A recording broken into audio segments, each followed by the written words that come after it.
Coming to you live from the Now Media Newsroom. I'm Jim Check. You're watching Now Media. With me, John Carpay from the Justice Center for Constitutional Freedoms. Welcome back, John. We've had a few of these meetings or discussions. It's always great to have you on. We're going to talk about a couple things today. We're going to talk about manufacturing consent, that report that you just put out, government behavioral engineering of Canadians, and Bill C-9. Where do you want to start? Bill C-9? Or do you want to start with manufacturing consent? Manufacturing consent is a report that we put out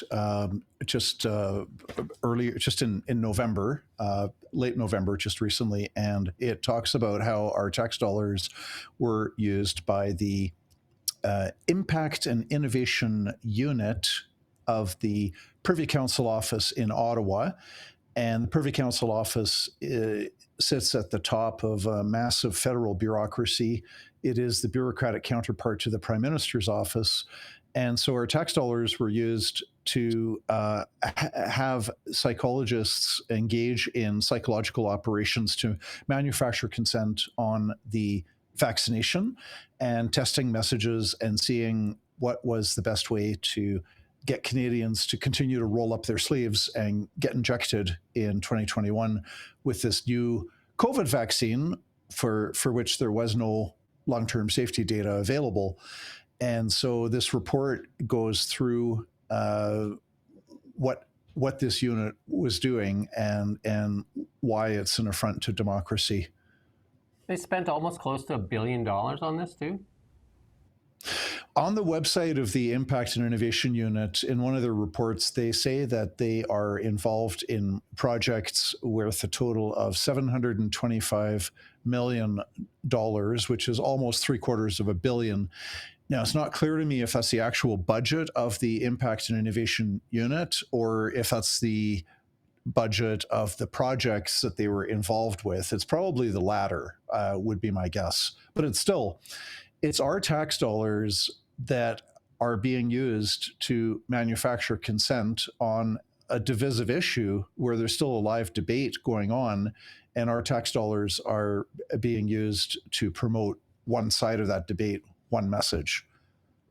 Yeah, the COVID era, especially in Canada here, really did not allow for any dissent. And we saw that with people being deplatformed, losing their licenses. You know, some of the doctors that resisted, some of the nurses and that were fired.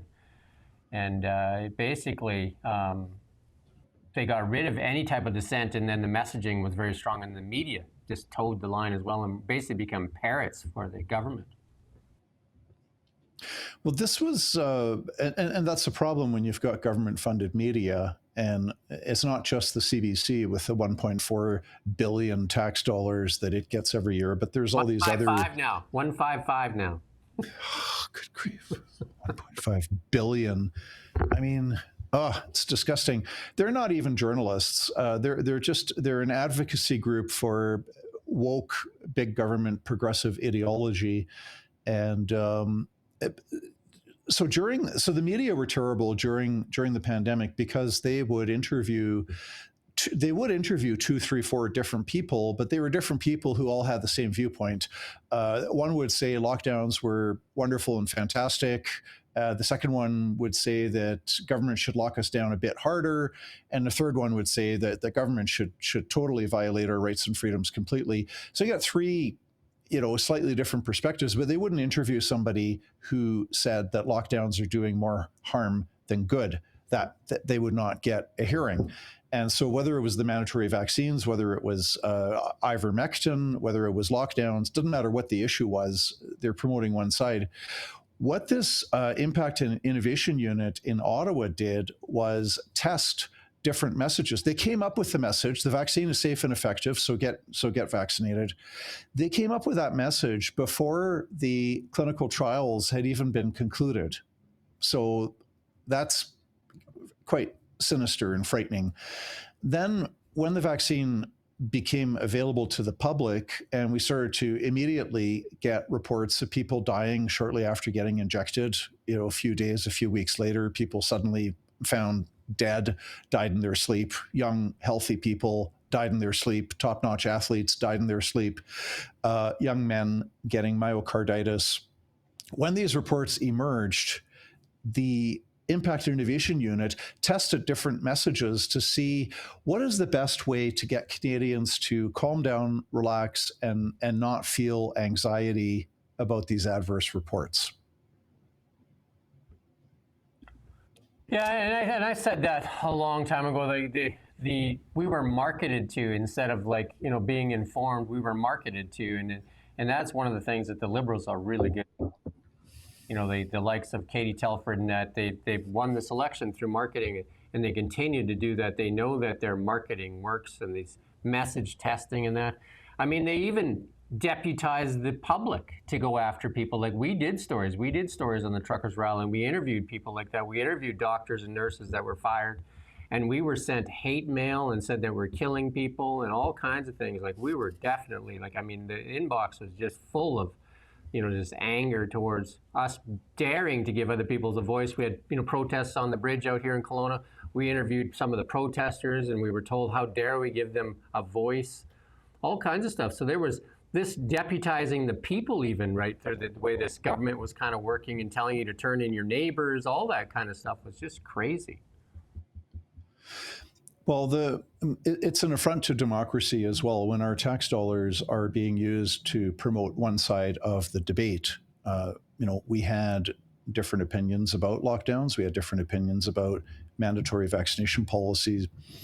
This government advertising, I mean, it's one thing, if the government's got posters up saying that, women shouldn't drink alcohol when they're pregnant because it'll damage the baby. I don't know how much good those posters are doing. Hopefully they're doing a lot of good. We don't know. But you've got a pretty strong consensus on that, okay, it's not good for pregnant women to drink alcohol. And so you could have government advertising. I'm not a fan of government advertising to begin with, but if we're going to do it, maybe that's an example of a message that could be legitimate. But here we've got a situation, we've got a brand new vaccine. It has not been, there's no long-term safety data. These COVID vaccines were in clinical trials until 2023. So the clinical trials were still continuing when they were being made mandatory. And then we have our tax dollars being used not to promote informed consent, not to tell Canadians, there's pros and there's cons, there's, informed consent. No. The government advertising, the government's messages are directed at decreasing vaccine hesitancy so that when Canadians are reading reports about young men getting myocarditis and top athletes dropping dead on the field or dying in their sleep, et cetera, people dying shortly after getting injected, so that people just relax and just keep on getting injected. And that's our tax dollars. That is an affront to democracy to have the government be spending money in one direction in that fashion. Yeah, I think the biggest failure was media, because media's sole function is really to hold power accountable, and we weren't holding power accountable, the industry in itself, and it was actually just parroting. And then, like you were saying, it raises those ethical concerns of manipulation over persuasion. Like one thing to have a poster, another thing to actually use behavioral science to manipulate the people, and then use the media to parrot that. I don't know how that happened, but the media just fell in lockstep. I mean, independent outlets like ourselves, not so much, but we couldn't even get a question in. That was the other thing. They didn't even give access to the government. Like when we would call in every day to Bonnie Henry, like everybody else. We could not get a question. The only questions they would take is, from Global, CBC, or CTV. Like we could sit there all the time and push the button. We could push the button like crazy. They wouldn't take our question, right? I'm not surprised at all. No.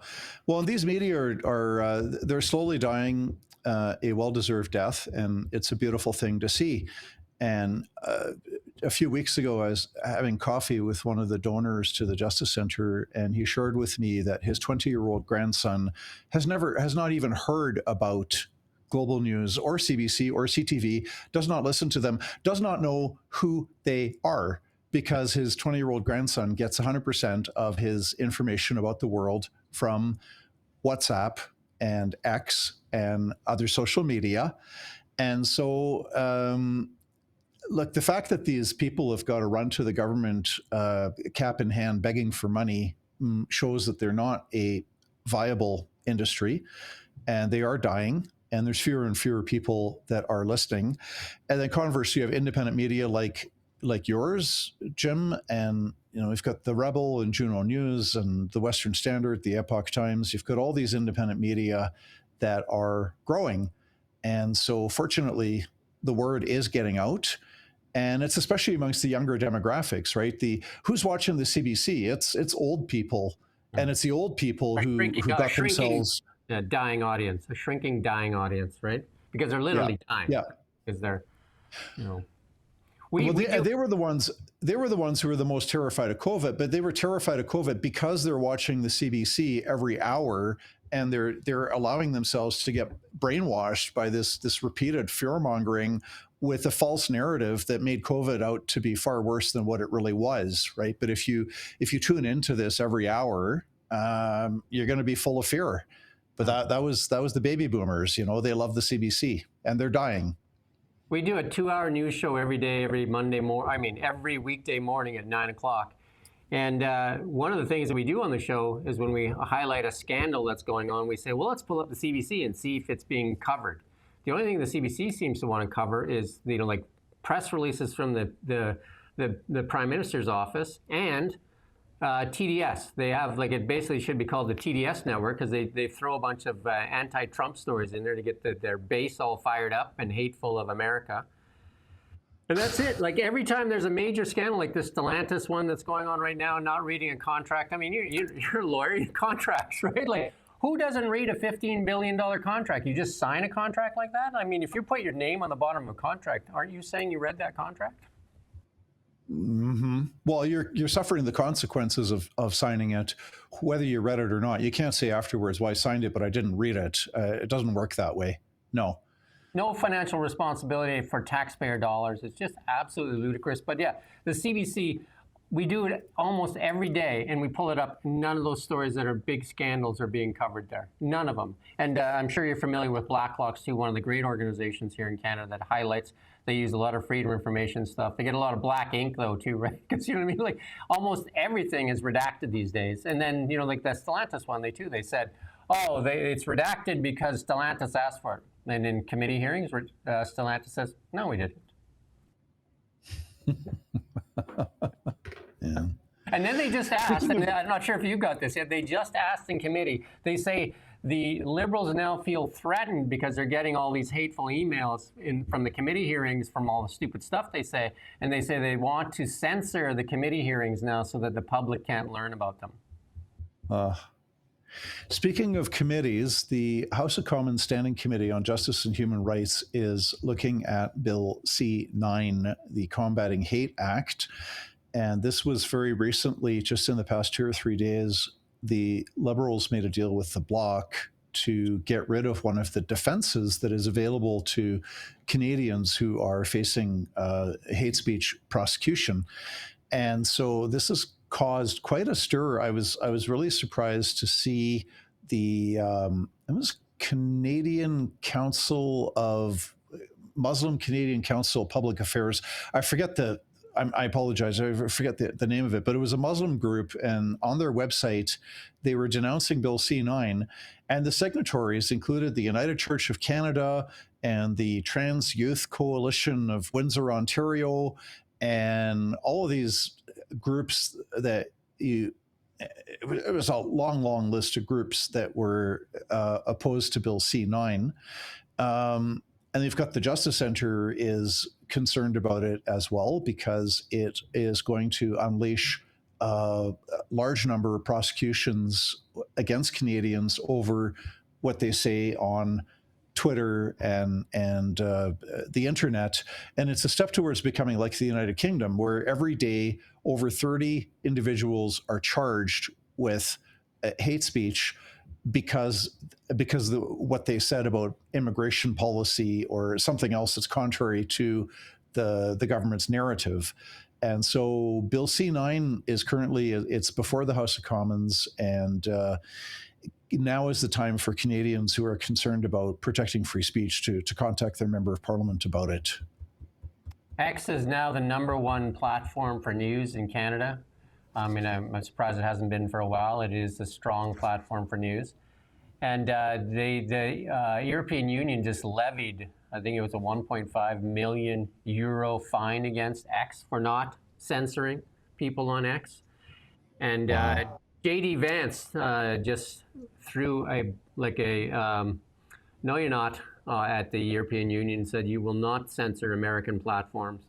And JD Vance has stood up for freedom of speech many times as soon as he became vice president. And that may be one of the saving graces even in Canada here with some of this stuff that's trying to come down, because there's people actually serving time in England right now for what you just talked about, for, putting Twitter posts up, for putting up a post that, that you would think would be protected under free speech. And then again, I think I interviewed Lisa Bildy recently, and saying that we get all the kind of culture wars from the United States, but we don't have that absolute protection that they get from the First Amendment rights. How is JD I'm curious, I mean, I shouldn't be asking you questions, but how is JD Vance going to get the Europeans to back down on this one? Is it 1.5 million or billion? Yeah, I think it was million. Let me just check it. I'll just pull up his tweet here. But they're going to use, and Trump has also said the same thing to Keir Starmer, that you don't censor American platforms, and they'll threaten him with trade and all kinds of other things with that. And also, the American military is the real message that they have, right? They need the American military superpower, and they need the weapons from the Americans, right? So there it is. I'm just going to try and find it here. Vance fires warning shot. 1 second here. He tweets a lot too, JD. We had it in our news feed this morning, but I don't know where it is here. Wow, he does a lot. Well, while you're looking for that, I'll just mention the Bill C-9. So it's called the Combating Hate Act, and one of the worst provisions in it is that it removes the process we have in place right now, whereby if the Attorney General, the Justice Minister, needs to consent in order for a hate speech prosecution to move ahead. So it's not just the local police, local Crown prosecutors that get to decide, but if they want to prosecute somebody for violating the hate speech provisions of the criminal code, they need the permission of the Attorney General. So there's a review process in place. So in Canada, we have seen very few hate speech prosecutions, maybe 1, 2, 3 per decade. It's very rare. What's going to happen if Bill C-9 passes in its current form is that it gets rid of the requirement whereby the Justice Minister needs to approve of a prosecution going ahead. So this gives it into the discretion of the local police, and local police often act in response to complaints. And so this can be become a complaint-driven process. And hate is an emotion. It's next to impossible to define it. We all have a general sense of what it is, but it's very hard for you and I could watch the same YouTube video, and you could say that it's hateful, and I could say, no, it's just political opinion. Vice versa. We could listen to the same podcast, and I could say that's really hateful, and you could listen to it and say, no, it's not hateful at all. It's just an expression of opinion. It's very subjective. And so it's a very dangerous law, because whether people get prosecuted or not depends on if the local police, local Crown prosecutors, and eventually the judge, if they feel that it's hateful, then you're going to get prosecuted and possibly convicted. And so it's a very dangerous law. And what Bill C-9 does is it takes a bad law and it makes it worse. Yeah, it's very subjective in who's in power. Because, if it was conservatives in power, there'd be different types of hate. And if it was the liberals, there's different types of hate. And I just found Marco Rubio, the secretary there, put out the Europeans Commission $140 million fine isn't just an attack on X, it's an attack on American tech platforms and the American people by foreign governments. The days of censoring Americans online are over. And then JD Vance was in there too. The EU should be supporting free speech, not attacking American companies over garbage. So Well, we'll see what happens to. I remember this. It's an interesting issue where the intersection of national sovereignty and technology, it's a little bit different, right? 50 years ago, if you were committing a crime of any kind, you would be committing it territorially in a given, without the internet, right? You're committing a crime in a specific country. But now we've got a situation where X is, I assume it's global. So it's an American company, but it's everywhere, you know? I know that when Elon Musk he's not scared to share his points of view, and then the Europeans threatened to have him arrested. And I think one of the tweets back was, I hope you've bolstered your military.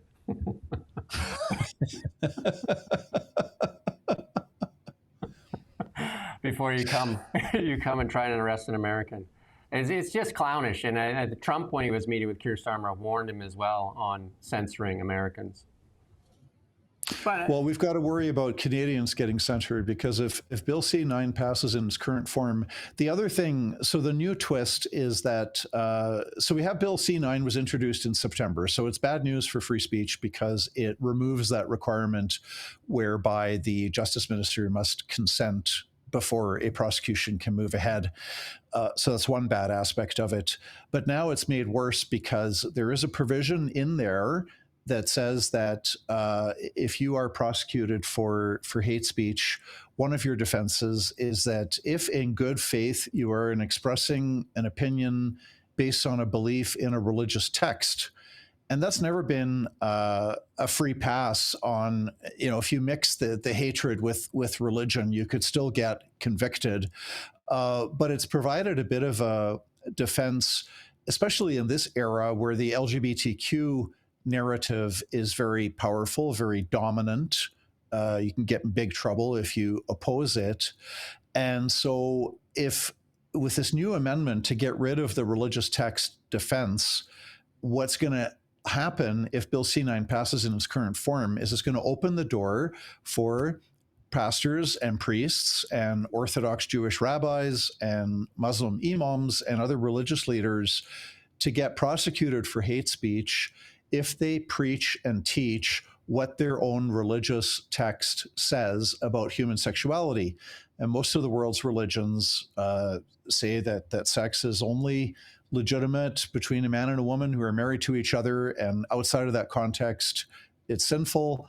And so if Bill C-9 passes, it poses a risk of religious leaders getting prosecuted for hate speech if they teach their own scriptures, what their own scriptures have to say about human sexuality. And where does the Charter of Rights come into play into this? I know when I interviewed Lisa, she said that, we have ours is like a Charter of Rights is different than the First Amendment rights. There's kind of like guide rails, and then they just continue to kind of squeeze on those guidelines there and interpret them differently, where it's not like absolute like in the First Amendment. How do we get to a place where we don't continue to compress Canadian freedom of speech rights?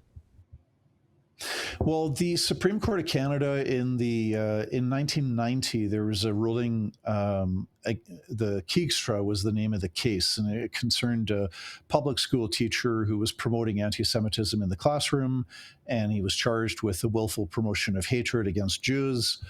And he challenged the constitutional validity of the hate speech laws as being an unjustified violation of his freedom of expression. And he almost won. It was a 4-3 ruling by the Supreme Court of Canada. They very narrowly upheld the criminal code hate speech prohibitions as justified. And they did so in part because the defenses were available: defense of truth, defense of sincere belief in a religious text, and some other defenses that were available to it. So in short, the hate speech provisions have been ruled to be justified violations of free expression. In terms of the changing legal landscape, I mean, judges, law follows politics, politics follows culture, and culture follows education. So we're in a bad place in Canada because the love for freedom and the idea that government needs to respect our human rights and our constitutional freedoms is missing in the minds and hearts of a lot of people. So we've got a cultural problem, and that does trickle up to the judiciary. Yeah, because I think a lot of people, through American influence of television, that believe that they have almost like First Amendment rights, whereas it's quite a bit different here in Canada. The United States, the judiciary, they have been actively having healthy debates and even disputes and conflicts about the appointment of judges. And the Republicans appoint originalists who don't think that the Constitution's a living tree that can just kind of, change from decade to decade to accommodate different political preferences. So those are the originalists that are typically they're appointed by Republican presidents. And then you've got the living tree progressives that are appointed by Democrats. And so they've been having debates about this for decades, which is healthy because really the judiciary is important. In Canada, we haven't even started on appointments, but it's pretty much dominated by woke progressive judges appointed by Trudeau, and before him, Stephen Harper appointed a lot of judges that are not friends of freedom. Yeah. So, what are the biggest risks? Are this? Some people say there's enough laws already in place to do this, and why do we even need Bill C-9? Well, if anything, we need to consider getting rid of these hate speech laws because they're always targeted. They're always political. It's always in one direction. The people that get in trouble, it's conservatives, it's social conservatives, it's Christians, it's libertarians, it's people that disagree with the dominant narrative that are getting into trouble. And it's so subjective. I mean, the Bill C-9 tries to define hate by saying that hate is worse than disdain and dislike. So disdain and dislike are not hate, but detestation and vilification are hate. How can you possibly navigate your way through that and actually know if you're breaking the law or not? So I think people should be punished for actual, violence, causing harm to people, property, but to try to control speech in this way, it ends up being political and it gets enforced in one direction only. Yeah, it's we see an example of that right now in the United States with how political it gets. Where we saw the vice president candidate Tim Walz use words like fascist against Donald Trump, and then Nazi against Elon Musk, and then he used that a lot. And now Donald Trump has called him a retard, and now he's saying that that's hate speech, and how dare he do that, and just says it leads to violence. And I'm just like, you're literally calling somebody a Nazi, which is what motivates somebody to cause violence when you call somebody a retard. I mean, it's not nice, but it's those type of things don't lead to violence. More as a mocking thing, which you may feel like hatred, but in one breath, he does the stuff that could lead to violence, and in the other one, he wants protection. And I think that's why that political thing, and depending on who's in power at the time, it defines what is hate speech and what is not hate speech, and that's where I see the biggest problems with this. Well, now's the time to contact members of Parliament because this Bill C-9 is in second reading. Some good news is that the federal government has backed away from Bill C-2, which is the Strong Borders Act, which should be called the Strong Surveillance Act. And this is a horrible, horrible bill with provisions to authorize Canada Post to open letter mail without a warrant, to criminalize the use of cash in amounts greater than $10,000, even for legitimate purpose like a donation to a charity or paying an invoice.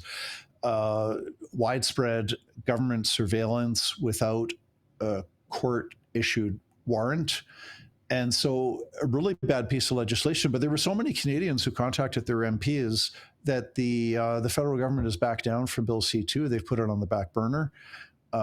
We can achieve the same thing with Bill C-9 if there are enough Canadians who contact their MPs and say, this is a threat to free speech. We don't need it. Laws in place are good enough,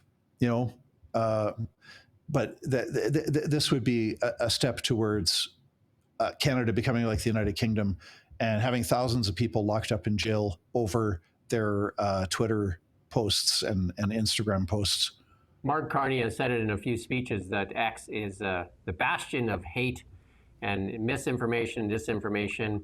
And, I know that several other liberals have said that as well. They don't like X because people, that is the platform for you to go for news. John Rustad, when he resigned on X first, right? He pulled down his leadership thing off X. Kamala Harris declared, conceded the race on X. X is the platform where news happens. Yeah, absolutely. Absolutely. And it is one place that if you want to suppress information, it is a place to attack, I guess. What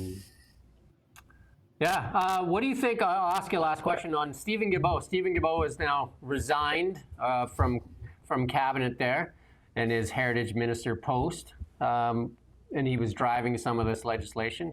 Do you think that switch to Mark Miller will change things, or it's just more of the same? Mark Miller said recently that he said the Bible is hate speech, that there are passages in the Bible that are hate speech. So that's a pretty clear signal that if Bill C-9 passes, that it's going to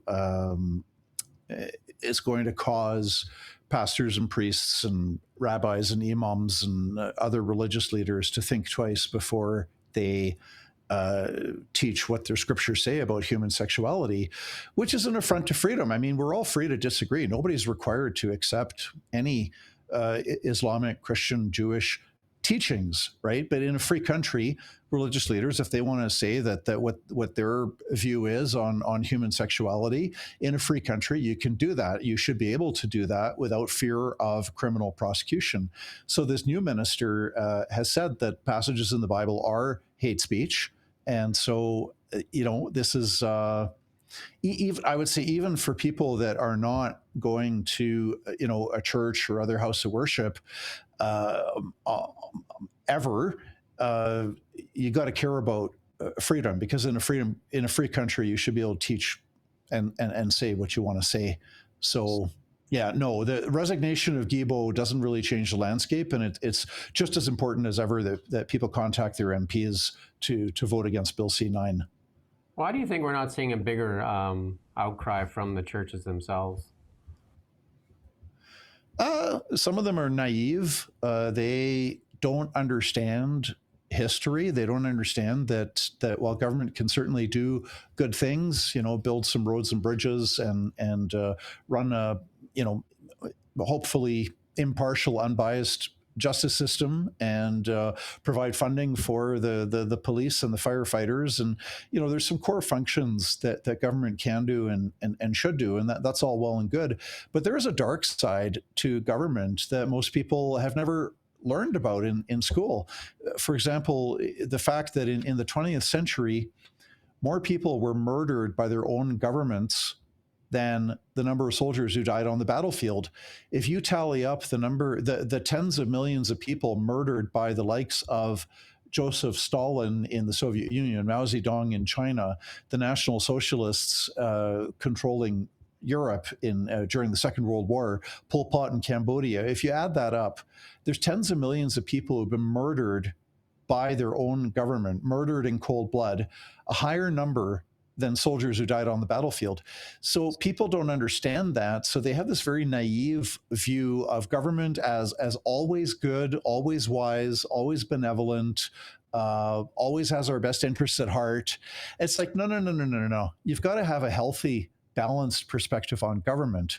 And so this is the problem with a lot of Christian churches, is this naive notion that government is always a force for good. And so when you've got really bad laws like Bill C-9, they kind of shrug their shoulders and hope for the best. and it's stupid. It's naive. It's foolish. It's stupid to not have a healthy, proper recognition of the dual nature of government. What's the message that people should be sending to their MPs? Just stop Bill C-9.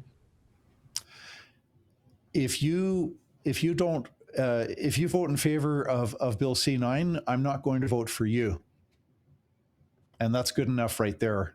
Yeah. And whether your MP is Liberal, Conservative, NDP, Green, Bloc, we saw the government backing down with Bill C-2, putting it on the back burner because of the public outcry. So we need to see the same thing now with Bill C-9. Yeah, I agree. And then X, I think, when Elon Musk bought X, it changed the whole censorship game in the world. And I thought that was great, and then Facebook changed, YouTube changed. And that's Google and all them, and came around and said, yes, we were forced to be censored. And censorship is not good if you want a healthy democracy. Well, the only thing necessary for evil to triumph is for good people to do nothing. So now in December, as we move towards Christmas, now is the time for good Canadians to contact their MPs and not do nothing. With that said, Merry Christmas to you and your staff and everybody there, and the good work you do at the Justice Centre. And you can go to the Justice Centre. It's jccf.ca, I believe. And Justice Centre Constitutional Freedoms, yeah, JCCF. And then you can go and you can find all these reports. They're good reports. There's tons of reports on there, and you can read them. And you can probably shoot John an email if you want. And then you can make a donation if you think he's doing good work as well. Thank you, Jim. Merry Christmas as well to you and your staff and your family. And enjoy the holiday if we don't speak again, and we'll see you in the new year, but maybe before that, depending on what goes on, right? And depending on what goes on, yeah. Until then, thank you for watching Now Media. Thank you. We don't just report the news. We live here too. We're your neighbors, bringing you stories that matter to all of us. No government funding, no outside influence.